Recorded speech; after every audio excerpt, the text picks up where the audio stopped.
Hello, everybody. It's George from Ireland. So, thanks for tuning into my channel. I'm commenting yesterday, and it was the opening day of the Paris Summer Olympics.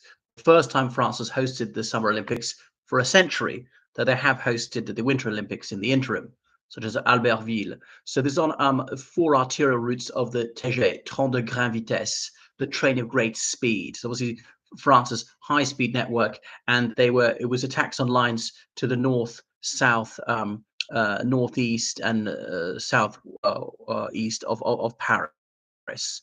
And whoever did this, they knew what they were doing. It was clearly coordinated, and the timing was perfect to stop people getting into Paris for the opening ceremony, or indeed getting away from Paris, because it's a Le Grand Départ. A lot of people will be leaving Paris this weekend for their summer holidays. France, for the French, 6 weeks paid time off, along with Germany, is the highest in the world. They really do have quality of life, these people. Um, so what else? So signal boxes and electricity installations were targeted between 1 in the morning and about 30 in the morning. So at these at four different locations, one attack was aborted by precipitate action by the security services, but the attack was largely several hours. No trains could go. But the train from Paris to Marseille, the main city on La Côte d'Azur, that was saved because the Société Nationale de Chemin de Fer, those workers were able to disrupt the attack. So these TGV trains, they go at like 300 kilometers an hour. It's very, well, in United Kingdom terms, that'd be the distance from sort of Plymouth to Aberdeen. Anyway, so the Prime Minister Gabriel Attal said that they were hitting nerve centers. So they cut off. They started to cut off two lines. Anyway, so it meant that the railway network was palsied for a while, signal boxes and so on.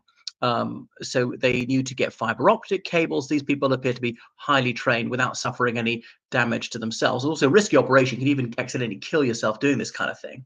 So it is not the work of a lone wolf or just one or two people. There thought to be at least two people doing the four attack. So at least 8 people. There may have been getaway drivers, people doing reconnaissance.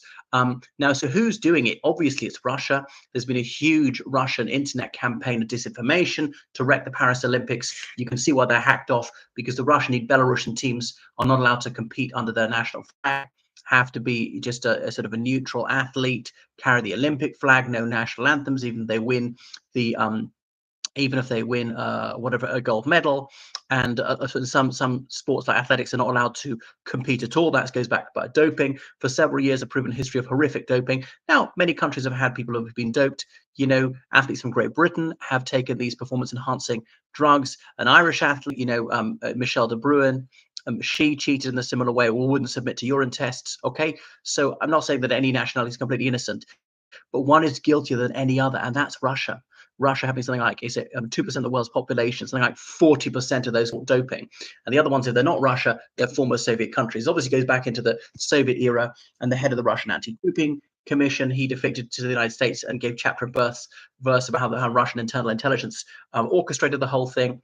But also, it's to ruin to the West, is to punish France for assisting Ukraine in defending its sovereignty and democracy.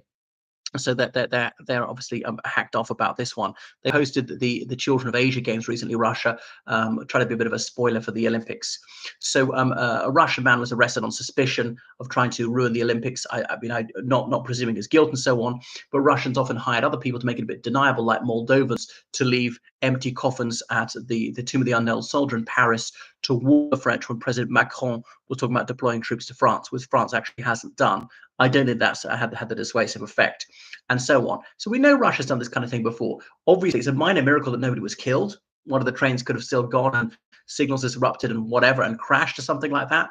So they were willing to risk crashing trains carrying hundreds of passengers. They did it at 1 in the morning. There's still trains going through the night at 5:30. The warning might not have got through that the signals and so on are not going to work. So it was an extremely dangerous operation, but they're increasingly going deeper into the gray zone, towards the black zone, towards deniability, towards something they think is not quite an act of war, and so on.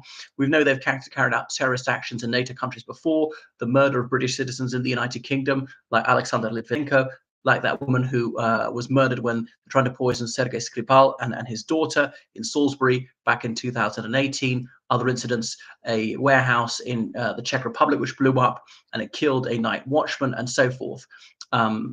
Yeah. So loads and loads of things like that. So no, I don't have proof positive as Russia. It's just a very, very high percentage. Cui bono? So who benefits from this crime? It's obviously Russia. Who'd have a motive to wreck the Olympics is Russia more than anybody else, because they're feeling brain, the Occident, what's going to happen to you if you stand in solidarity with Russia's victim.